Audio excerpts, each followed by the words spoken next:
let's go on the of how to read an article in the IDSC protocol. First is the title, um, the use of different imaging methods, the localization of the image. How do you like the article? The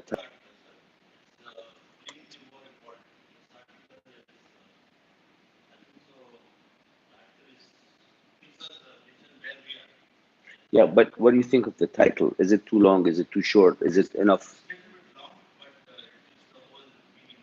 of the article? Okay. What is the problem that we have that made this article be written?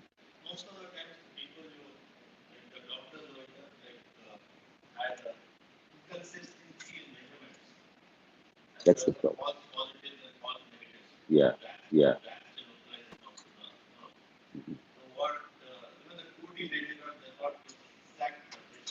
Yes.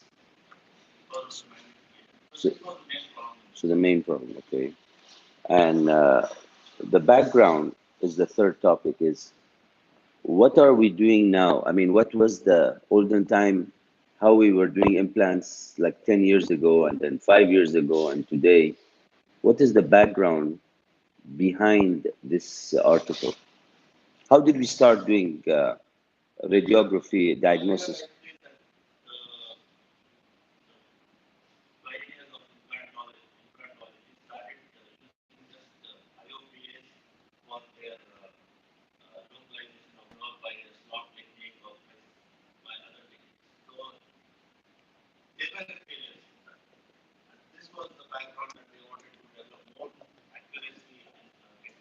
And then we went to the panoramic, which was, you know, the paper which we used to hold in the front of a, which had 20% to 35%.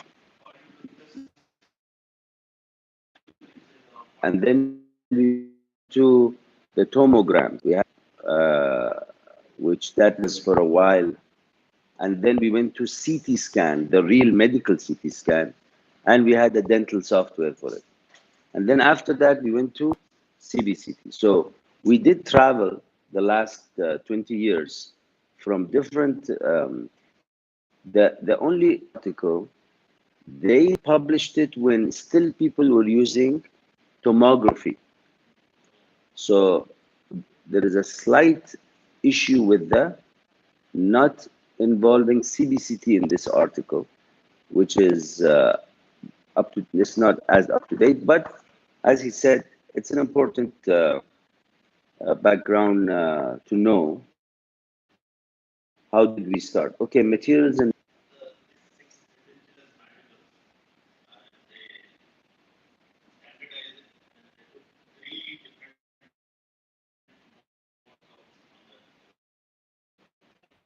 okay.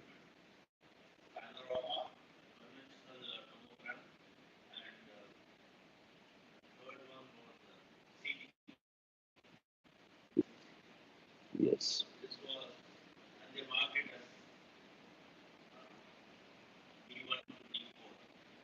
there is a photograph. Yeah, okay.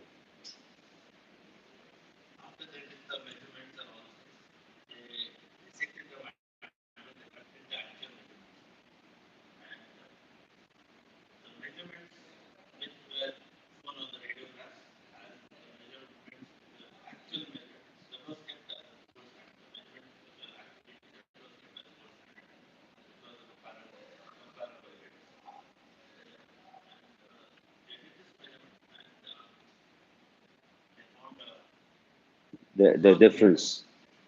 Okay, what was the results?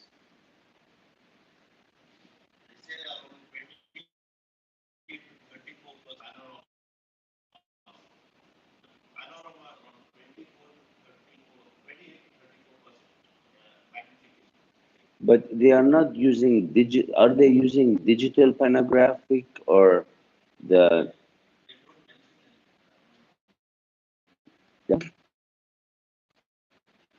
though it's not clear in the, in the equipment we have, that magnification has been reduced.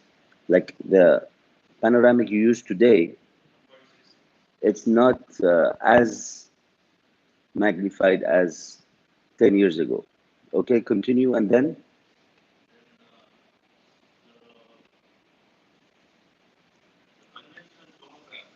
okay.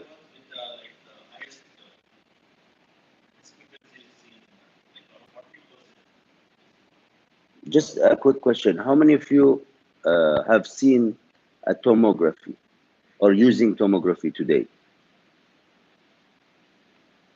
Not anybody. Okay.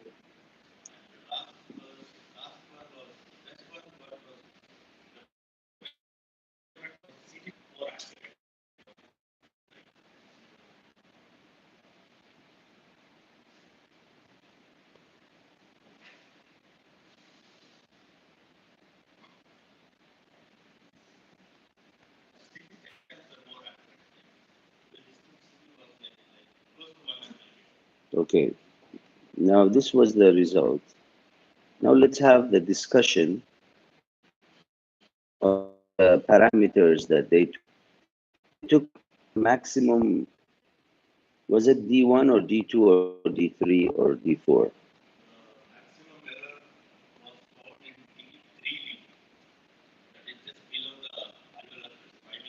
Okay. First of all, let us talk about D1.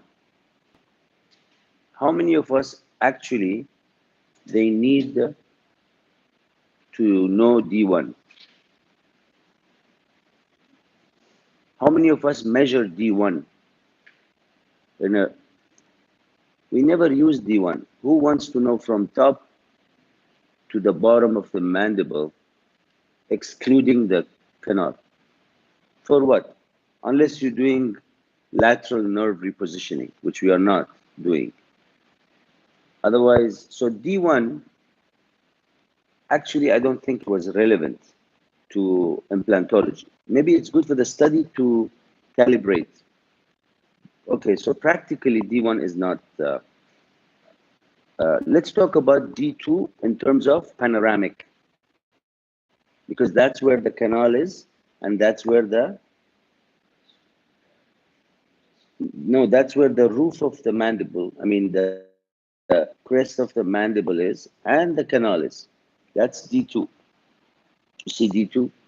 So that's where, when you see a panoramic radiograph, that's the first thing you look for, correct? So let's see in a panoramic radiograph, how accurate is that measure?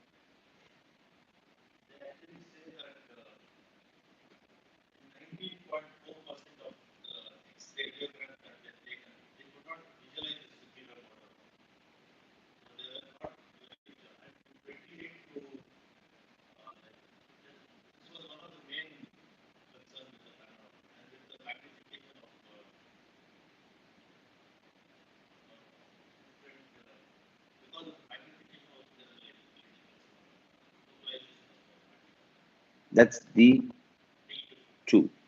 Okay, let's see. Measurement 2. Okay, where is the numbers? Yeah.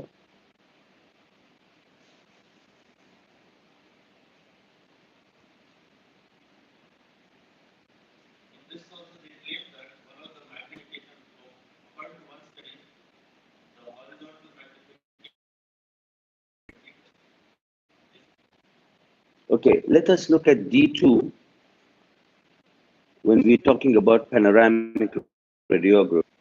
They had -1 millimeter error. So that means they thought that the space they have is lesser than the actual mandible when they measured it. With a 1 millimeter difference as an average. And because it's minus, so it's safer. Do you think it's a reliable method, even though these are magnified uh, panoramic radiographs, not today's? So today we'll have less magnification. Do you think a 1 millimeter error to measure the superior border of the with the canal, it cannot trust to plan your implant length. See, we're discussing. No, I'm just saying, first thing the patient comes in is the panoramic radiograph, right? The first ever thing you do. You want to have an idea whether you can place an implant or you cannot, as a general idea. If you have 1 millimeter error in that first panoramic view, is that something that you will stop using a panoramic radiograph? So still, I think 1 millimeter error for beginning of the plan, still it's a valid technique. Still, we can use panoramic to evaluate the first idea of the length of the future implant. Okay, now let's go to number D2. Sorry, D3. In D3, anyway, you cannot use a panoramic radiograph. And D4 is the same. So basically, let's only focus on one issue. Measurement, sorry. Is panoramic radiograph still a useful tool or not? Now let us talk about a CT scan and tomography. None of you said you're using tomography. So CT scan versus CBCT. Okay, how accurate was the measurement you got?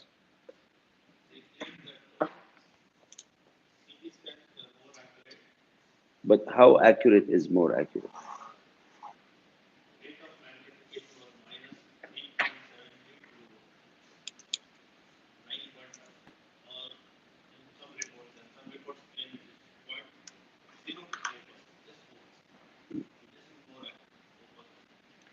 And the other articles that you have read, what are the errors in CT scan compared to CBCT in your experience? Especially there is a lot of studies on the buccal bone of the anterior area. There is a lot of beautiful recent articles talking about the error in, because when you extract maxillary teeth and you decide to do immediate placement or delayed placement, that thin buccal bone is a very important area, right? So what have you read in the articles regarding the error in CT scan and CBCT? Any? So in CT scan, here it says, what is the error? 0 to 4. Okay, but what is the distance error, like in millimeters? Exactly. So a CT scan, till today, it can have an error of 1 millimeter, which is the most accurate equipment. With CBCT, that goes to 0.6. So if more than 60% of the world population, the buccal bone around a central incisor is 0.6 millimeter, so that means all our CBCTs are not valid. So this is very important issue, because many of us, as soon as they extract the teeth, they say, let's take a CBCT to decide if that patient belongs to the 35 few, majority at 0.6 to 0.7 millimeter buccal bone on this. We saw the X-ray photograph yesterday of how thin is the bone on the buccal surface. So that is the problem that we have not solved yet, whether it's CBCT or panoramic or CT scan. that error still exists. Okay, let us go on.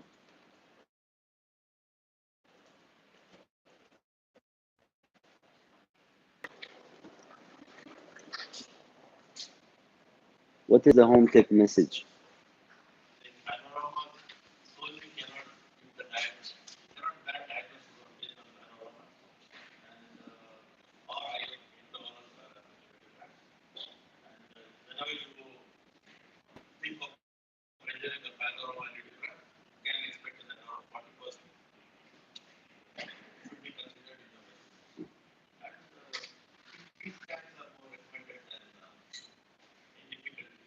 Yes. Today, we no longer use CT scans because of the amount of radiation is like two CT scan. The percentage of dosage that you can have per year according to the international law is in UAE is 3 mega severe. Okay, if you take two CT scans in 1 year, that's you got the dosage for the whole year. Okay, that's a lot of. So that's why we no longer send patients for a CT scan. We do CBCTs even less than panoramic radiograph. So that's why the concept of CT is no longer.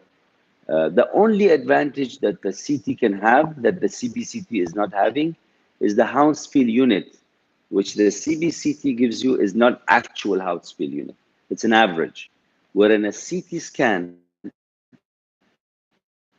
Hounsfield unit is correct. Sorry? Who,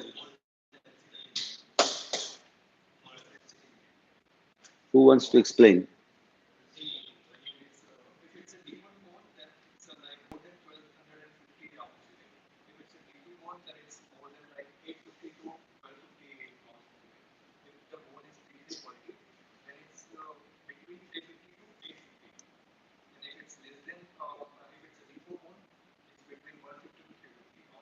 And what is the Hounsfield unit of water? Water? Zero. And what's the Hounsfield of air? Yeah. So that the density of bone measure density of bone. Okay.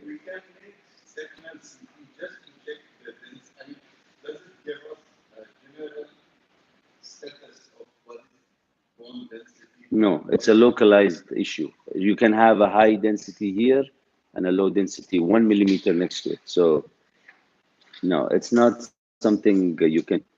Let's go to the second article. Who read this article?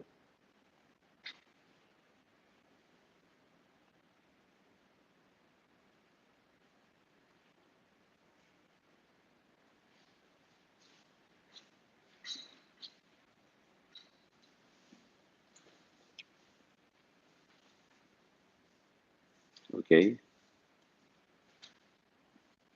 Let's talk about this thing. Or any other of the 6 articles you want to discuss if this is not your favorite? Which of the 6?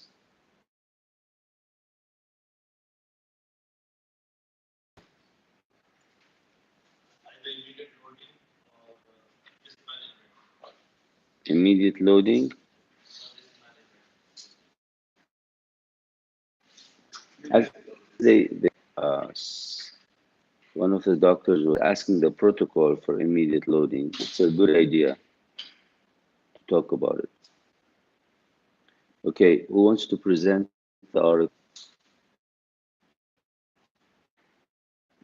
Back to you. Tell us, what do you think of the title?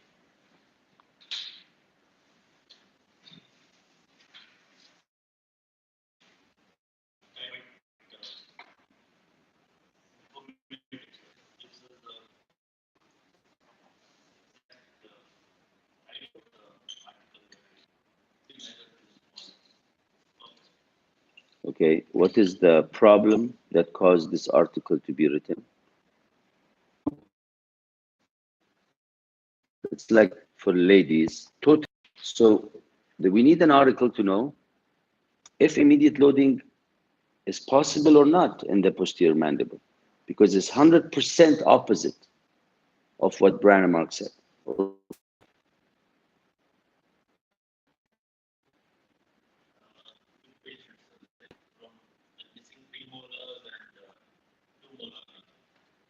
Okay.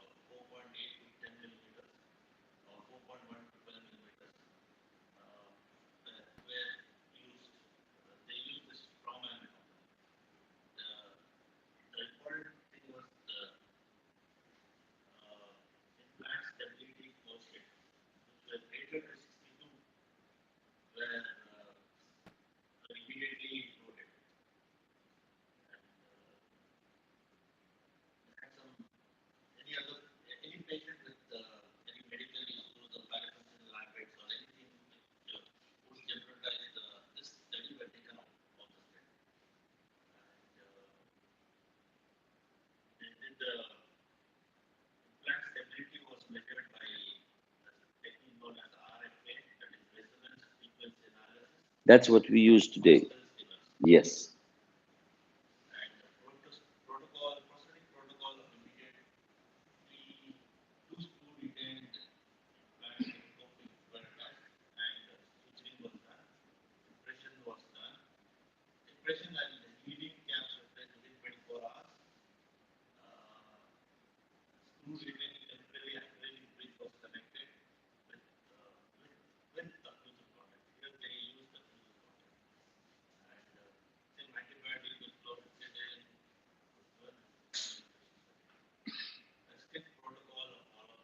And what day they give the acrylic teeth? How many days after the surgery? How many days after the surgery? Okay. All right. And they are, okay, that's the material method. And tell us about the results.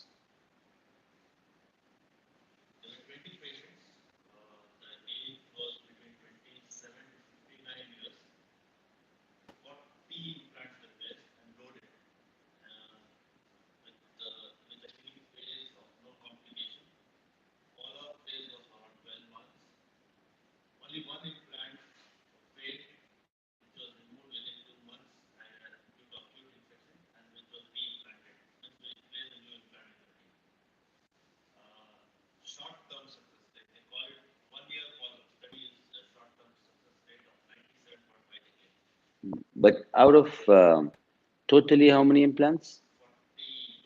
Yeah, 40 implants when one is failing.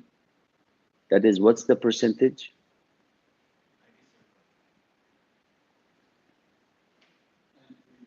97.5. Okay. All right. And only after 1 year.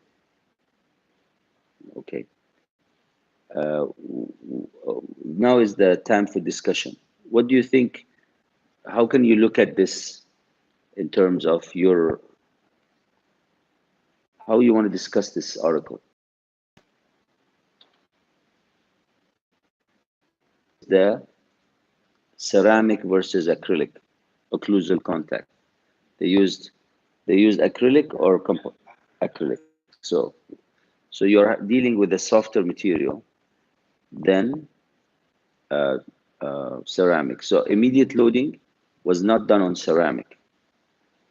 The same concept of all and four, where Paulo Maulo, they're using acrylic teeth.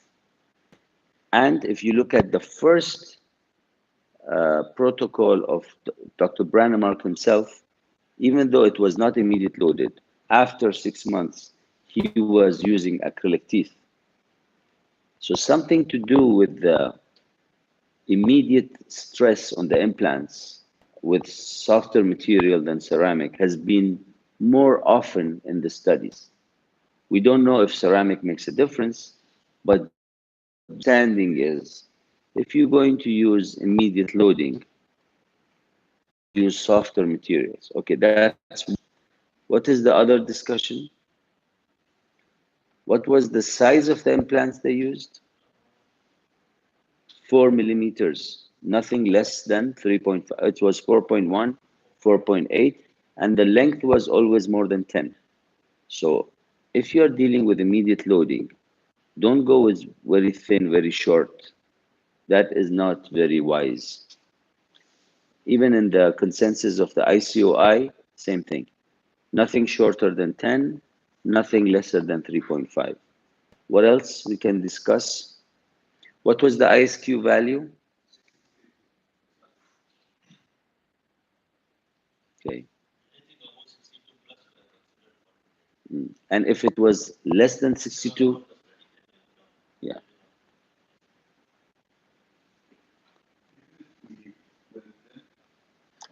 The welding was not available at that time. Welding needs to be published. Using of the welding has been published, but using of the welding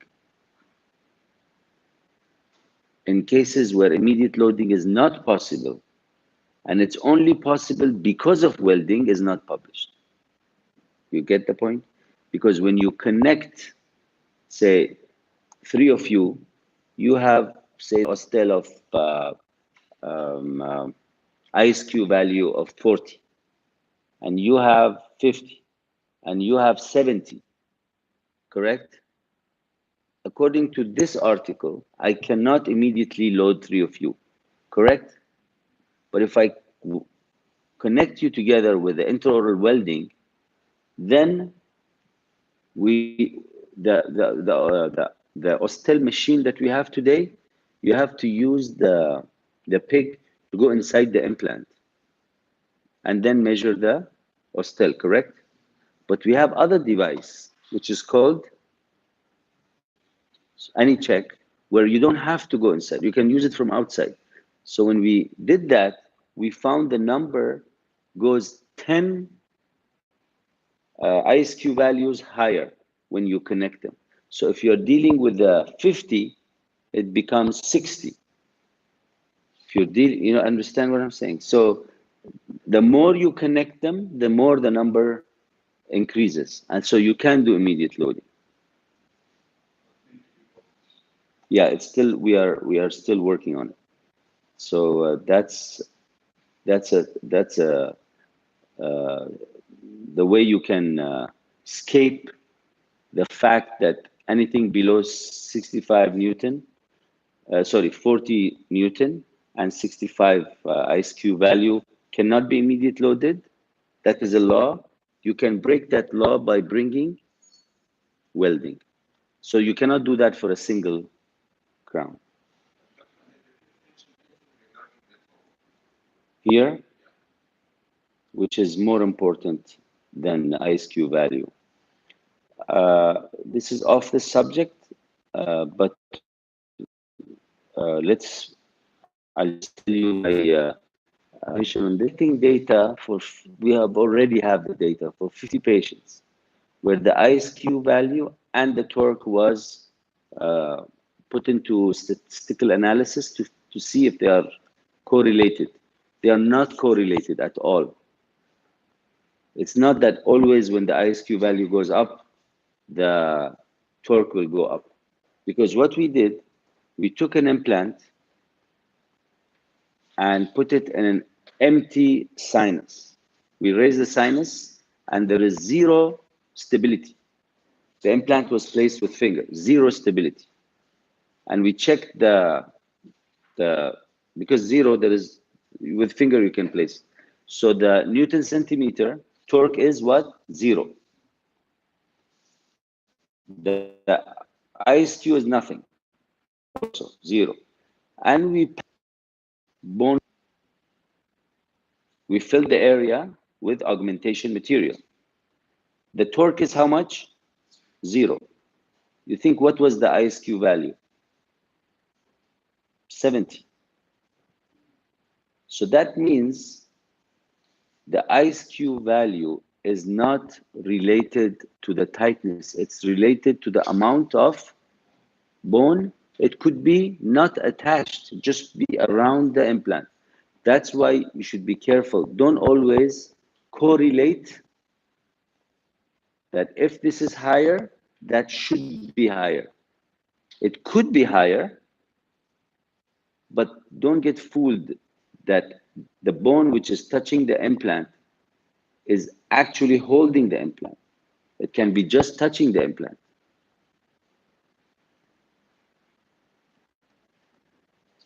This is something also not published yet. All right, so what's the home take message from this article? What would you do with this article when you go home or to your clinic?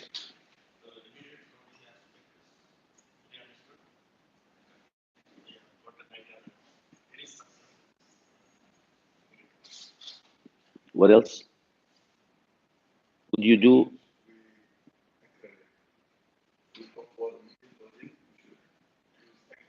What else you should use?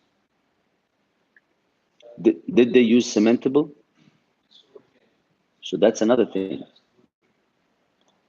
So one is the screw retention, not the cementable. Who proved that cement retention immediate loading is a failure? And which article? Have you read any article which is, that's why these people use the screw retain, because of another failure, which one of the first articles with immediately was Tarnow's article, where he did cementable, and he had a very high. So after that article, nobody is actually doing cementable studies on immediate loading. Because if you want to check for some reason or remove the excess, you have to remove the bridge, even if it's temporary cement. That action of tapping it so dramatically against, you know, the cellular activity, which is around oven bone at the 6 months. How long they kept it? Average 6 months, but yeah, yeah, 6 months has been there in the literature. Yeah. What is the other thing here? The surface of the implant. What surface they used? Which is rough or smooth? That's what. So when you're doing immediate loading, the good morning. The surface of the implant is also playing a role. You cannot use a smooth surface implant. Any other issues on this article you want to discuss? For immediate loading, do you have any other concerns, questions? Yeah, the height minimum 10, the width minimum is 3.5. And yeah, it's very important what kind of contact you will want and what kind of a diet the patient should be on. First week is liquid diet. Second week is kind of anything that can be ground down in a mixer. Third week can be soft diet, and the fourth week you can have a normal diet. That's what, this has not been published, but that's what is being used by most of the clinicians today. Any other opinion about the diet you have in the audience? That's the diet. The occlusion, as possible, it should not be the first tooth that touches the opposite. So you do calibrate or form a space where if the neighboring dentition, when you bite hard, because they have the periodontal ligament, when you make sure when they bite at maximum intercuspation, okay, only that time the implant is in contact, not when the patient is just biting. Because that time, if it's just barely biting, And if he bites harder, the teeth will sink in and the implant will not sink in. So then you are actually overloading the implant. So always keep in mind, whether it's immediate loading or not, if you can have a chance to even keep it below at the time of immediate loading, fine. But sometimes you are dealing with the bigger area, something has to contact. Don't make it at the same level as the teeth when they are barely touching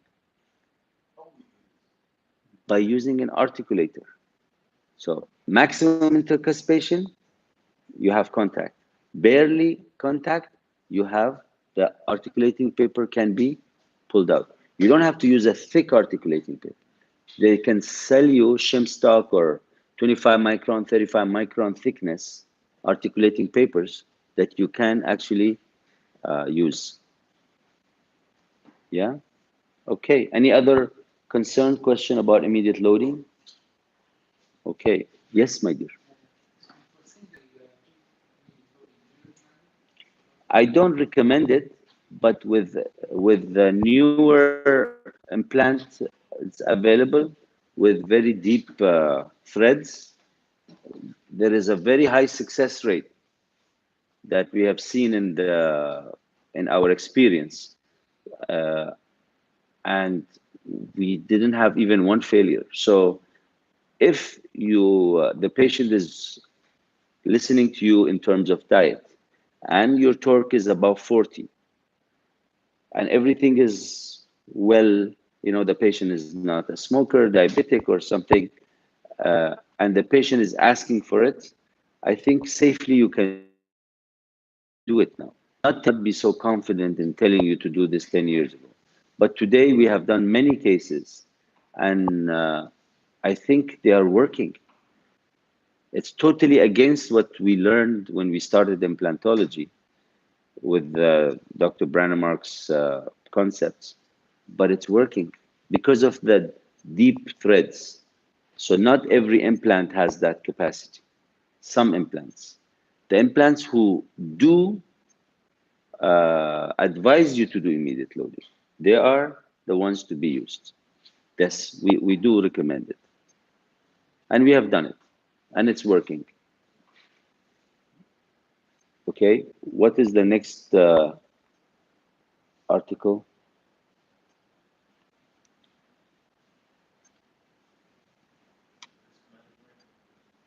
Sorry? Risk management. Okay, why this is making noise?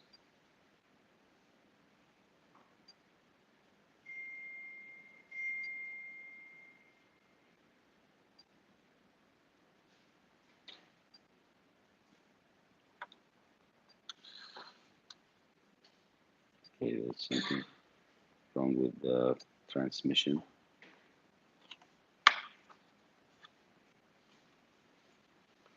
Okay, tell us about the article till I open it here.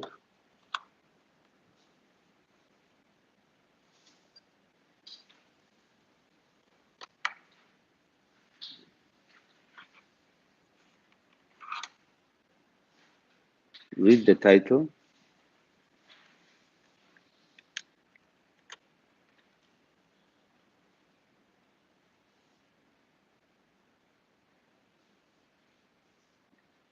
Read the title, please.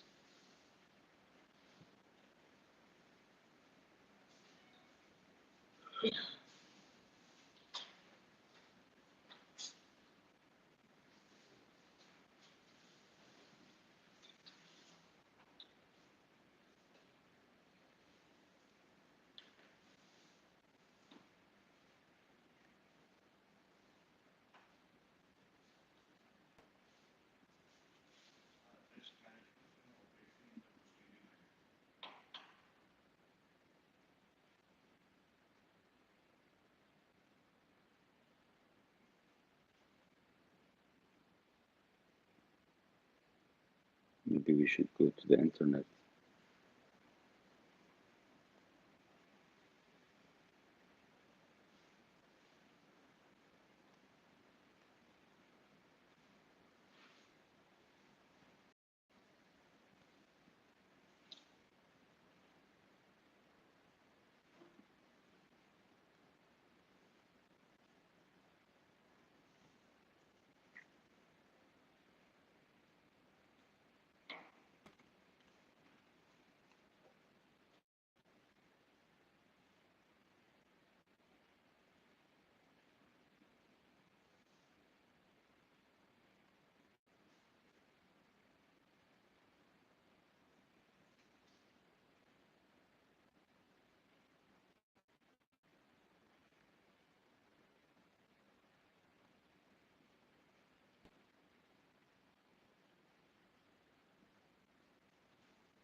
This is not the list. This is another list.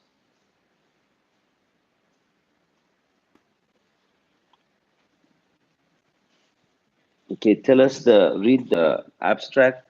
I'll get you the article.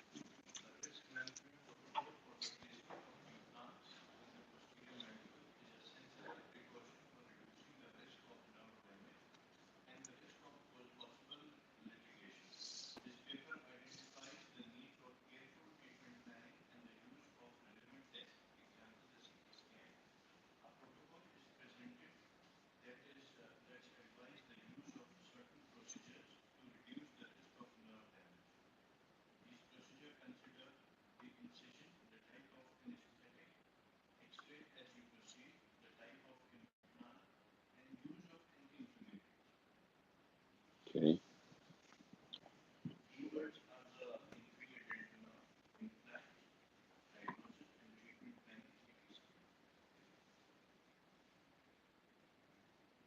So how did they did the study?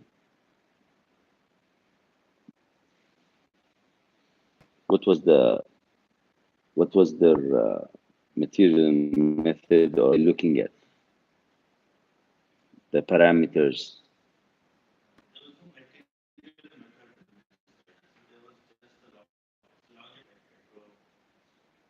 So they're just mentioning in every aspect of placement of implant what things can go wrong. For example, in your surgery, if you don't follow this, you will have this. If in your, for example, anesthesia, then this will happen, and so forth. So they remember the 12 steps we have on the wall, like not exactly all the 12 steps. They took some of those steps and they looked into it. Yeah. All right. Tell us about one by one. Which one was the? You want to start from the incision or?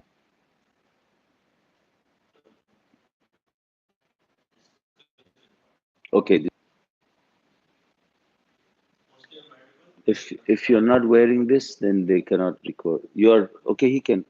You want to tell us? You read the article? Okay. Then who? Anybody else wants to tell us? Okay. Go ahead.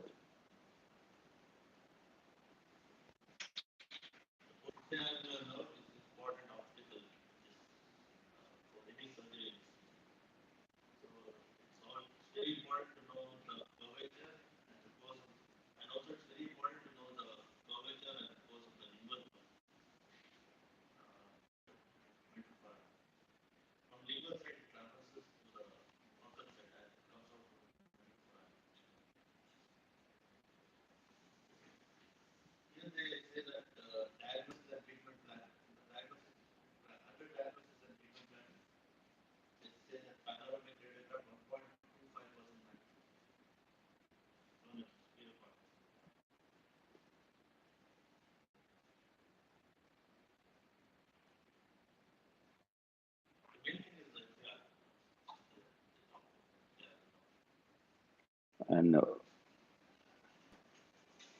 they do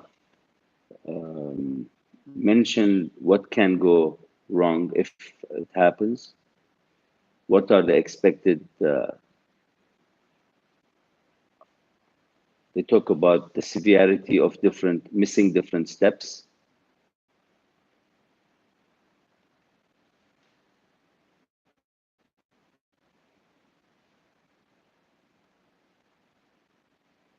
In the radiograph, they also mention about, you know, that we place the first drill, we take the periapical radiograph digitally.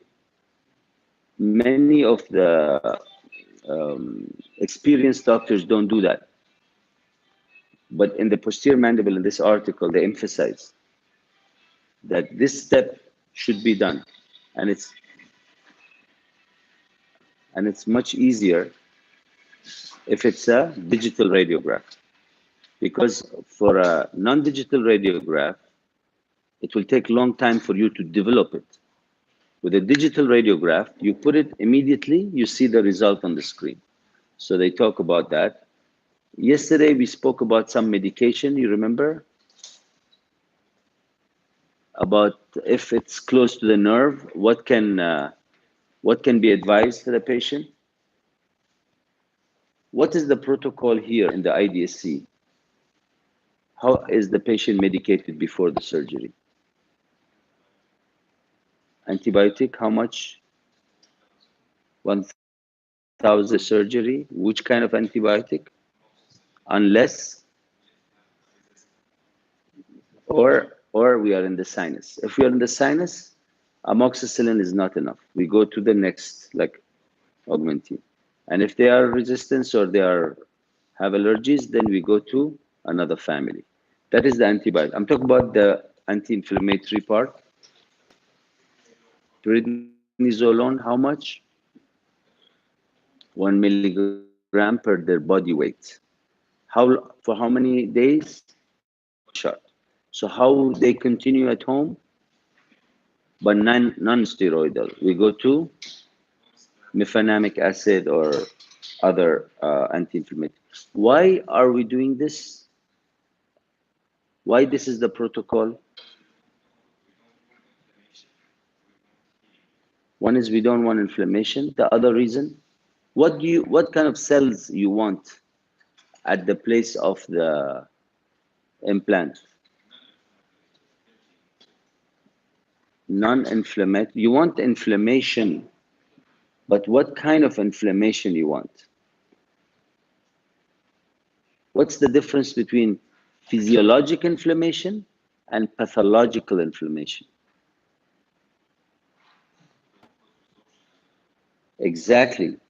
The one which brings osteoclasts and the one which does not bring osteoclasts. That's why you give the antibiotic. You don't give the antibiotic because you are not scrubbing or you are not using a sterile environment. You are using, still in 2018, we are still using scrubbed environment. Not they go to the, just a clean surface. But we are using a sterile environment for that. No, but why? What cells you want to be around your osteotomy site? What's the cells that osteocytes will take time to come? They will only come after the osteoclasts come. So osteocytes, they are the third people who are going to show up, the third group of people. First, who will come if you invite them? The white blood cells, exactly. And unfortunately, when you use normal anti-inflammatory drugs, like Brufen family, or you are actually not allowing the white blood cells to come. You're stopping the inflammation. The only drug that invites the white blood cells is the steroid family. They invite the white blood cells. This is very unique. That's why we give one dose. Body. Yeah, prednisolone.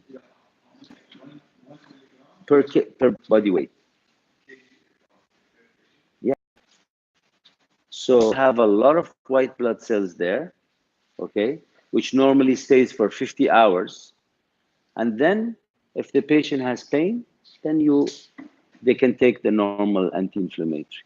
That's why the protocol, the IDSC protocol is little different than normal, most of the clinics where they give just anti-inflammatory drugs. Or there are surgeons who do give steroids, but they give it for different reasons. They give it for the swelling and the post-operative, but they don't give it because of the biological advantage of steroids. Okay, so the use of anti-inflammatory has been discussed.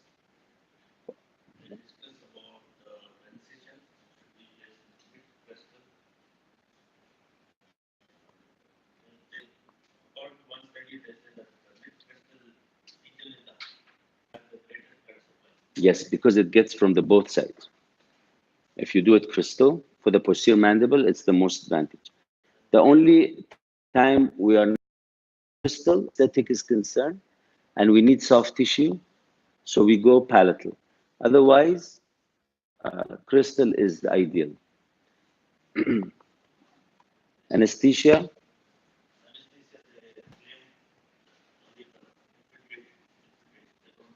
Any of you in this room? There was two newcomers, but the second one is not here. He was shocked to give a buck anesthesia for the posterior mandible. I wish he was here so he can see this. But anybody in this room still think we should give a block anesthesia for posterior? So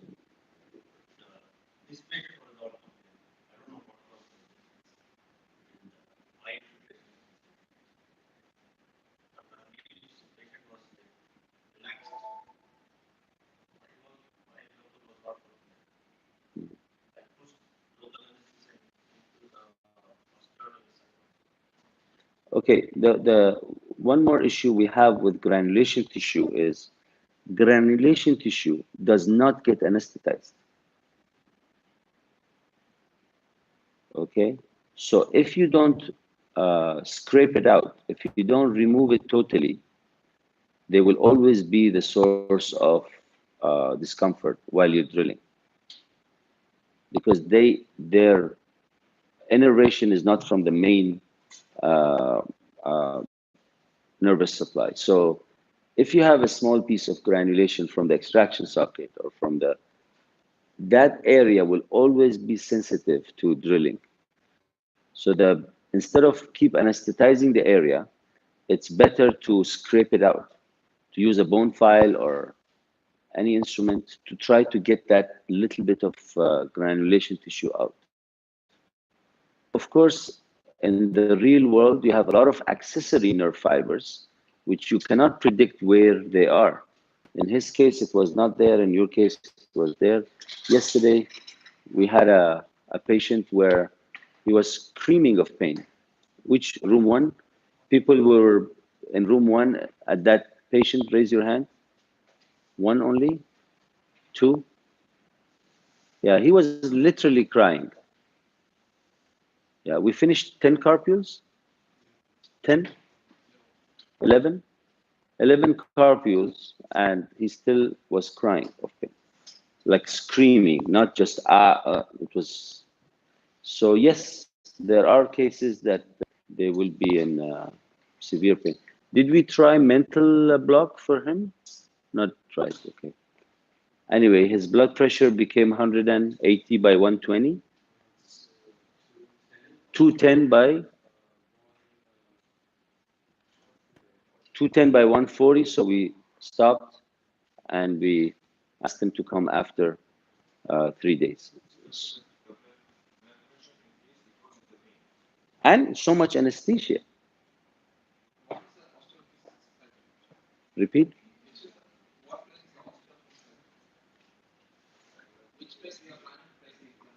Canine. Yeah. Okay, any questions on this article? So what is the home tech message?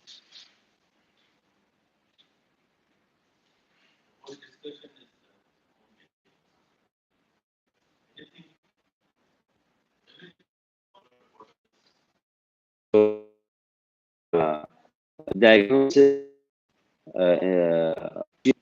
everything should be carefully done. And one of you have had a case like this, which almost the corner, which one of you? Yeah?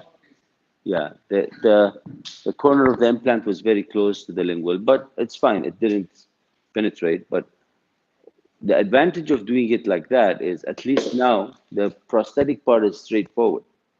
You don't need angulated abutment. You don't need a cementable crown. You can do a screw retain, but you have to be careful when you place it straight and there is a concavity. You don't want to perforate. So if you didn't perforate, at least now you can give a patient a very nice screw retained crown with a straightforward, very nice contacts prosthetically. So that's the advantage. If you take little more time, to put the implant straight.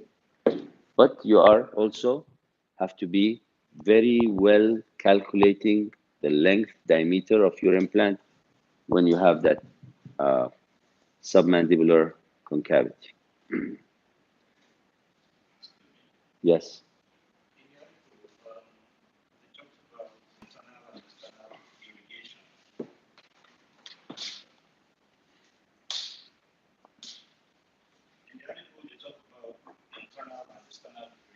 In the same article? Yes, okay.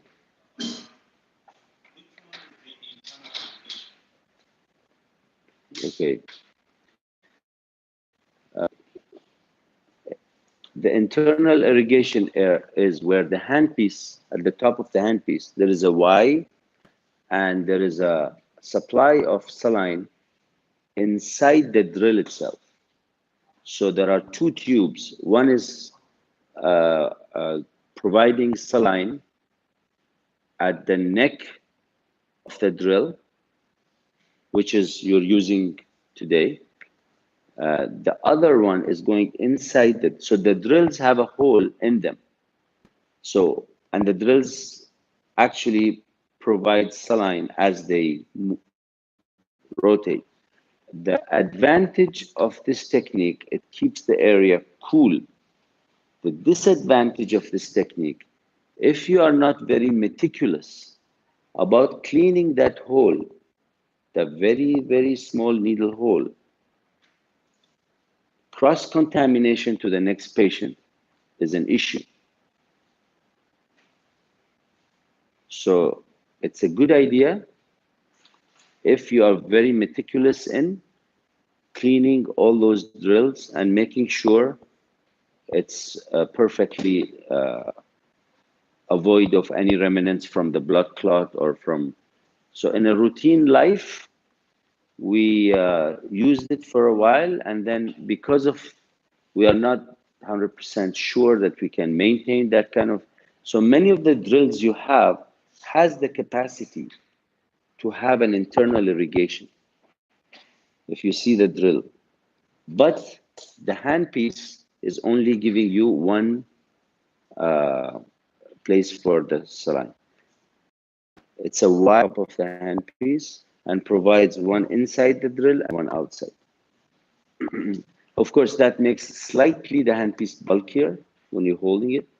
I mean, I'm talking about the occlusal space to drill in the back, but that's the advantage of those. Anything else about this article?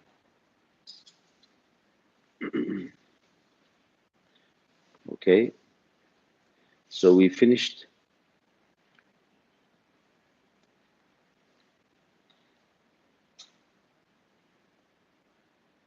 And if you read this article, which article you read?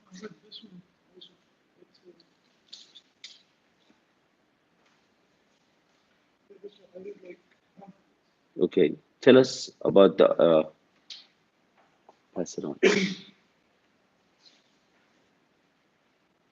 Okay, so this is, 1 second.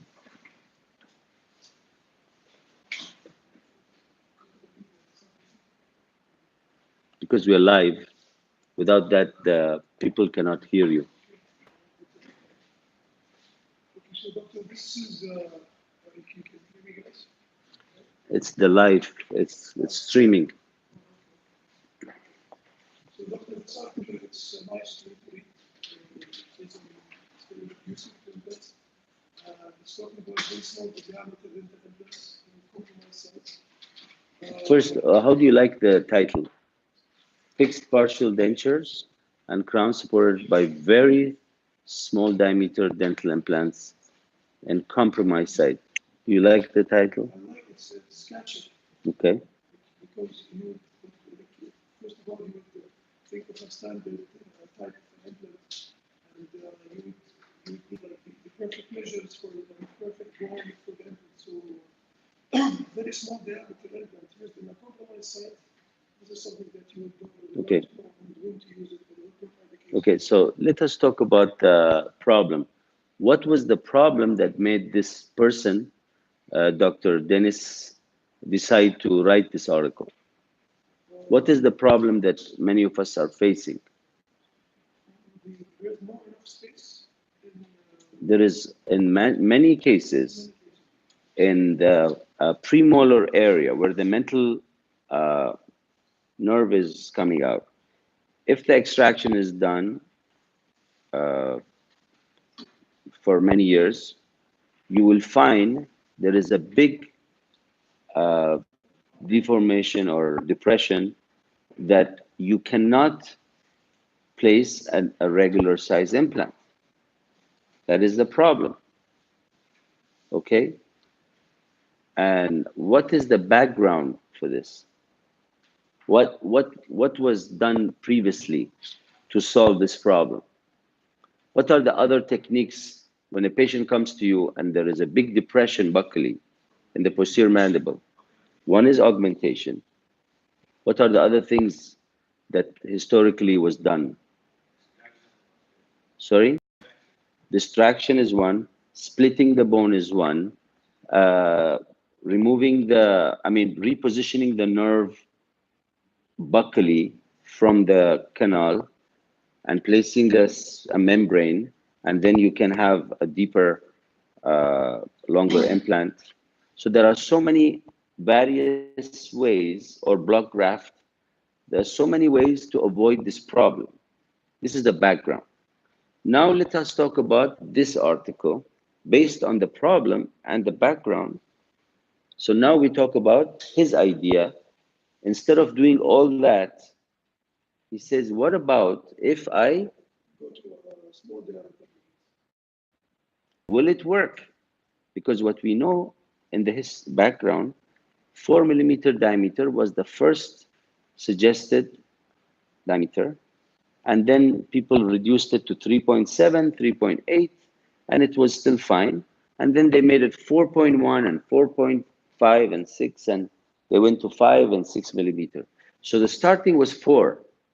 Everybody was comfortable with 4, and we went to slightly smaller and slightly wide. And because of the lower lateral incisors and the maxillary lateral incisors, they even went to very, very narrow ones for those specific areas. Now, this article is challenging that small implants, which was meant for lateral incisors, to use it for posterior mandible, molars, to avoid those said when the patient comes. So this is the background. Okay, tell us now. Okay, doctor. So he presented in this article many studies and many cases that people have done it before. And he compared, he did like he put them all in one table. It differs like the longevity implants gave. Like he said, and these small implants are used to retain an overdenture, basically, instead of primarily going and using them as a single tooth for a bridge. And yeah, like it's a retrospective study that they call it. Yes. What is retrospective means? When everything is over. They collect the data. Exactly. So yeah, basically it's just thesis. So what are the dimensions that he used? That he collected the data for? 1.8 millimeter diameter, and there were implants with 2 millimeter. Of course, like 1.8 by 15.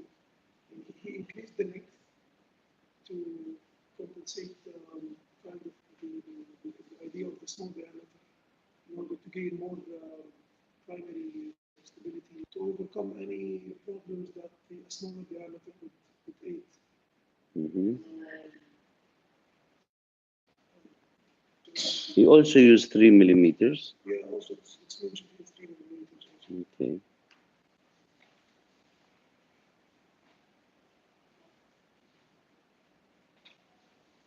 Okay, so what are the results? results. I told you, Doctor, I didn't finish it. But it's it's a good solution when we run out of options to think of fungal the alternatives. And he also, like, there was one case, it was in the lower of the mandibla, this one, the first one. There was a missing, an absence of the subcutaneous mandibular incisors. It's like, this is on page 2, figure 2. He gave 2 million, joining them together.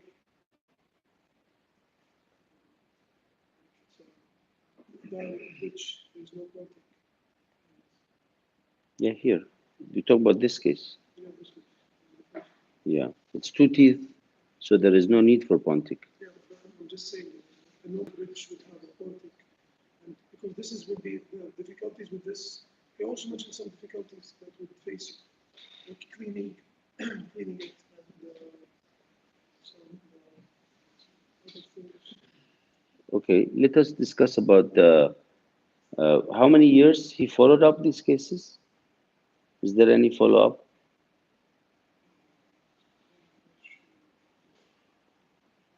Anybody else read the article? Okay, what is the home take message from such an article? First of all, how many of you would be comfortable in doing this? Actually, I tried it once for lower anterior, but the implant coming one piece. Implant with abutments. Yeah, most of these are one-piece implants. Also, I tried it for overdenture. Also, the patient may have want to put 2 implants, so you can put 2 implants for overdenture, 1 attachment. Also, I tried it this way. The result is okay, because for overdenture, it's not a big issue like if you want to make a good nose treatment or something like this, or fix procedures. And for the lower anterior, the result was really nice. But the main problem that if you don't have a good angulation for one-piece implant, this would be a problem. So you need to see if you can get a good angulation, so it's a good option. But if you cannot get a good angulation, it would be a big problem. It would be like a disaster, because you cannot do anything after. Just put the implant. Mm. They have 2.5 and 3.0.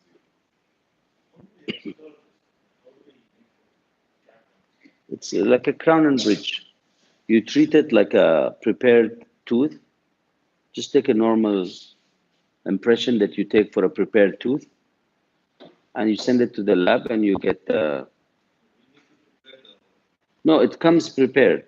Also, I think they have impression called impression cap. It's like clip, you just put it clip, take it out. They have special lab that look exactly like that implant. You put it inside and send it to the lab. So you have this method. It will be on the. In this one, we have like also some cap to make it very quick. So the patient will not go with method. You can just put this cap, put a little bit of. Yes, always symmetrical.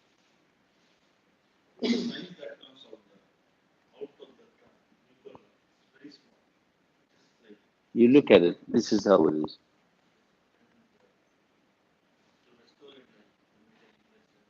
That's what. Either you use the company. See, if you start, see the lower one, the lower photo compared to the upper photo. What's the difference? It's the same patient. What is the upper one is ready. This is how the implant was placed.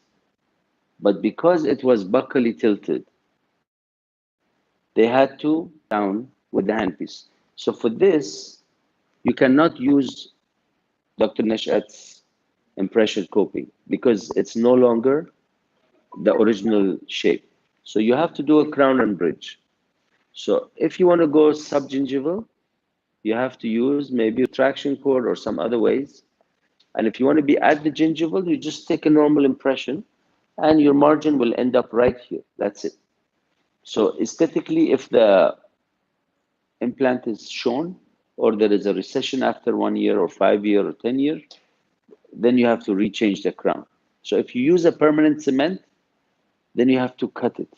While you're cutting it, you have to be sure you don't cut the implant, because this is not an abutment. This is the actual implant. So by mistake, if somebody doesn't know and they think it's an abutment, to cut the crown, to make another crown because the margin is gone down or the shape is different, or the today's laminates and changing the, so if the doctor wants to just change it, they think it's an up, like they can cut it and make a new one. By mistake, if they cut the implant, then it will be very, so you have to make sure you have that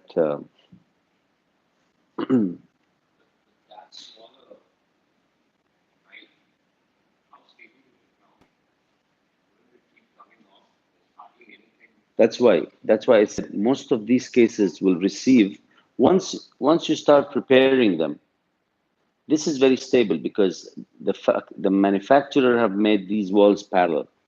So with these ones, if you don't touch them, it's very stable. Once you start grinding them and making it conical, then most probably you will go with the permanent cement. Once you go with the permanent cement, then if you want to change it for any reason, it is have to be done very slowly to cut the crown. Any other issues on this? Any comments?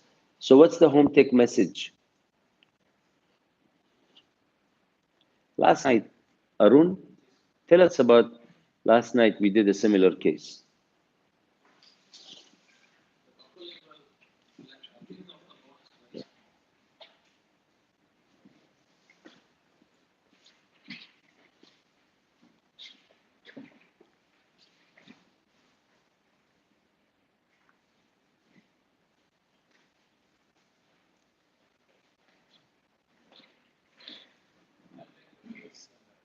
You have it? Okay.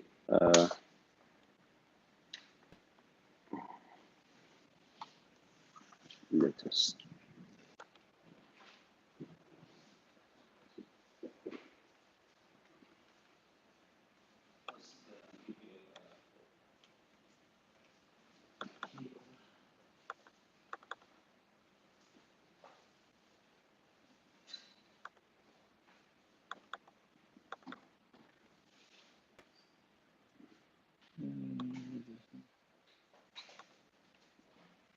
This is the case we had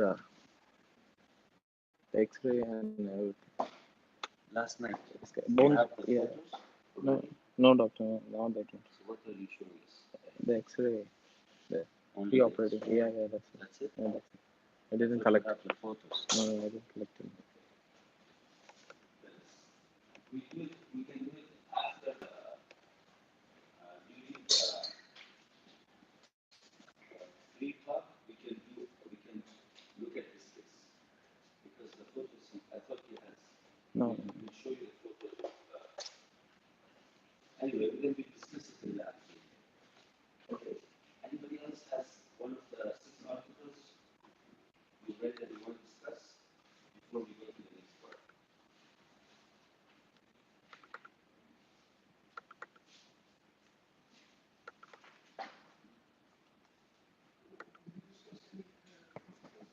We did 3 articles.